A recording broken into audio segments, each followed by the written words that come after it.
Hey people, how are you all doing? This is Ed from Last Lap Lion, and welcome to my review video of the 2022 São Paulo Grand Prix. Pretty surprisingly uneventful first lap, I'd say, up till about halfway through when Daniel Ricciardo unfortunately rear-ended Kevin Magnussen and spun him round, and then finished the job off by sideswiping him with unfortunate consequences. Another unfortunate incident for Daniel Ricciardo. Really sad for him. Really sad way for his career to almost certainly end, well, with his penultimate race as things stand. His penultimate planned race. That was unfortunate. And also such a shame for Kevin Magnussen. His weekend going steadily from one extreme to the other after his brilliant pole position on the Friday in the Friday qualifying, being punted out of the race through no fault of his own when he was minding his own business. That was a great shame for him. So that was unfortunate. Unfortunate incident there on the first lap. Then after the safety car came in, we got the big one happening. Lewis and Max colliding. This is obviously just the most recent one at the moment in a long line of these incidents these guys always seem to have when they fight over a position on the track. It's one of these driver rivalries that is basically a gift that keeps on giving. Just like Senna Prost, Mansell Piquet, Senna Schumacher, Montoya Schumacher, all of these awesome rivalries from the past. Basically, when these guys get together on the track, you just know that something juicy is likely to happen, and it happened again here. So that was entertaining. Lewis definitely came off best in terms of how things worked out with his car, and also in terms of Max getting a penalty, which was probably a bit unfair on Max, but that was how it worked out. I think Lewis still recovered well from that setback. So yeah, that was a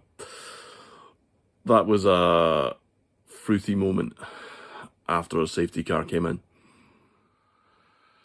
The other juicy moment on the first lap of the restart, Lando Norris coming up the inside of Charles Leclerc at Ferradura and smacking him into a spin. That was so unfortunate for Charles. I had flashbacks to the French Grand Prix when he hit the barrier. Basically, I was sure at that moment that he was probably going to be out of the race, so it was really good to see him manage to get a new nose fitted and still be in the race.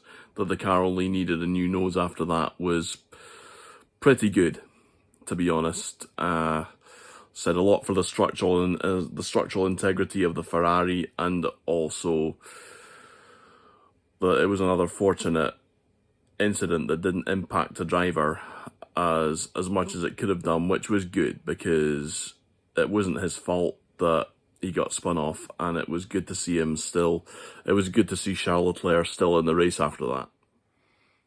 One interesting aspect of the post-Lewis and Max collision, or at least one result of that collision, which nobody seemed to pick up on. The Sky commentators seemed not to pick up on it, and nobody else seemed to pick up on it, but I thought it was an interesting thing which happened, was that the collision with Max knocked off Lewis's right front hubcap, basically the I know they're not actually hubcaps, but the wheel covers, basically. Lewis's one got knocked off in the collision, and we got to see, there was actually a close-up slow-mo of it at one point, and still the Sky commentators didn't even mention it, which surprised me a little bit. We got to see one of the 18-inch wheels without the cover, and see the structure of it and the spokes effectively of the wheel and how it looked without a cover on it. And that was, to the best of my knowledge, the first time we've seen one of those appearing like that in a race this year. Obviously by accident rather than design, but I thought that was a little bit interesting. I thought Ferrari did a great damage limitation exercise this race to get a 3-4 finish on a weekend when Mercedes were so strong. So at least Ferrari got the next best result they could have done without being able to realistically challenge Mercedes.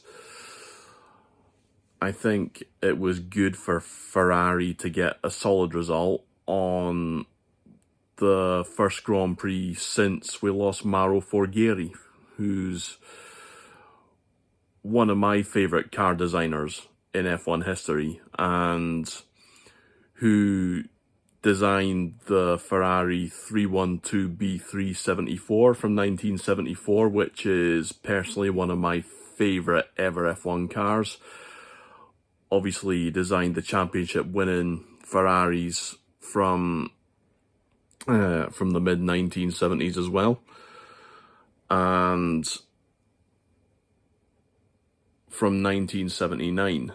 But my personal favourite is the 1974 Ferrari, which he designed as well. So, sad to lose someone who has been an F1 legend in the past. But Ferrari, I thought, did a great job this weekend with the damage limitation, and brilliant drive by Carlos Sainz as well. Really, really deserved the podium. And brilliant recovery drive from Charles Leclerc too. Unlucky for Lando Norris to have that car issue, which led him to retire from the race. It's unfortunate. For Lando, I think Lando has been really unlucky this year, one way or another, with illnesses.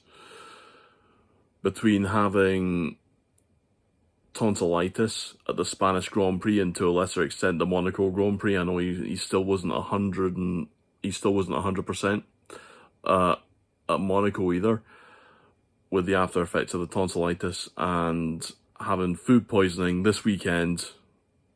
He's been pretty unlucky, I'd say, with illnesses this year. But Lando, I haven't mentioned him too much yet in my videos yet, because the races that I've reviewed so far haven't coincided with particularly notable results, I would say, for Lando yet, by his standards. But he's been doing a brilliant job. I think he's been doing an awesome job. And I think that he drove well this weekend, in spite of knocking Charles Leclerc off on lap 1. He drove well and deserved to finish and deserved to get points. He didn't deserve to retire like that. One slightly amusing episode I noticed was after Lando pulled off and parked his car in the infield, he went and sat down, and he happened to sit down right beside where Daniel Ricciardo's McLaren was, and there was a shot of a McLaren in the foreground at one point beside Lando, which was actually Daniel Ricciardo's McLaren.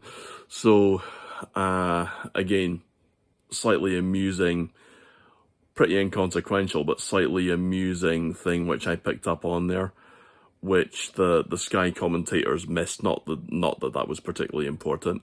So yeah, solid drive from Lando, I thought. Solid performance from him this weekend. Awesome performance all race by George Russell. I thought this was just an amazing performance by George. I think to drive so consistently and so well all race, and to withstand pressure like he did from Lewis Hamilton in the closing stages of the race, I thought was just truly world class. I think to beat Lewis in the same car like that, he's beating one of the greatest drivers who's ever even sat in an F1 car. So that was truly amazing by George. I think this weekend has been a very special weekend for George. I think it's been a significant weekend in F1 history with, to an extent, the changing of the guard. I think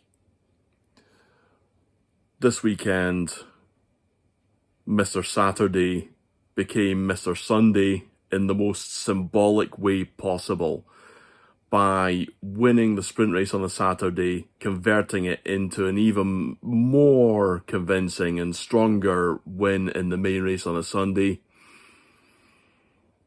Well done, George Russell. Step forward, take center stage, and take a bow. You are awesome. I was disappointed by Max Verstappen not giving back the place to Sergio Perez on the final lap. I think that wasn't impressive. I think he needs to remember how well Sergio has supported him in the past at times, especially the support that Sergio gave Max in Abu Dhabi 2021, which was just mind-blowingly good driving as a teammate. I would say Checo's performance in Abu Dhabi 2021, the way he held up Lewis for that lap and evaporated what was, if I remember right, a 12-second lead down to about 1 second in the space of a single lap. I thought that was the best performance by a teammate for a championship contender since probably Eddie Irvine's performance at Suzuka in 1997 when he helped Michael Schumacher so well.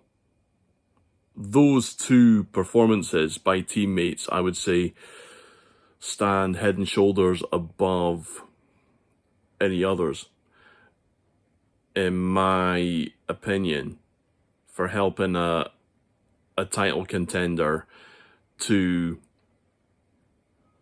at least have a shot at the championship. And that was amazing support that Checo has given Max at times in the past, and I think it was really disappointing of Max not to give that place back. It might not have a huge impact on the championship either way at the end of the day, but I think it's the thought that counts. It's the sentiment behind it that counts. And I think you don't crap on people who have given you good support in the past. That's not a way to show loyalty. That's not a way to show class as a person. I think Max has shown so much more maturity this year. He's been a more mature driver on and off the track, but this I would say this race, he showed again some of the more selfish Max, some of the Max who isn't such a team player, and I didn't like that. So I'm hoping that Max will maybe learn from this, maybe develop more as a person, possibly from this over the winter. I don't know. It's probably a bit much to hope for that to happen so quickly, but I'm hoping that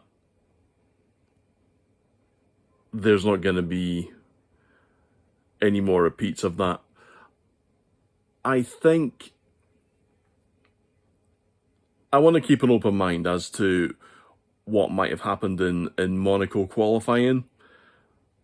I vividly remember Checo crashing at the end when he was already in pole position. I want to keep an open mind about it. Obviously, it's possible he could have done it on purpose. There was a school of thought about it. Only he probably knows for sure whether he did or not, but at the end of the day, it's not something Max should really hold a grudge over. So if it was related to that, then that was disappointing by Max.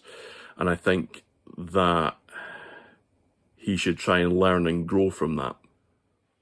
Okay, so this has been my short, spontaneous review video of the 2022 São Paulo Grand Prix. One of the best F1 races that we've had all year, I'd say. So, if you like what you've seen here, or if you agree with what I've said, then like, subscribe, leave a constructive comment. Okay, see you at the next one.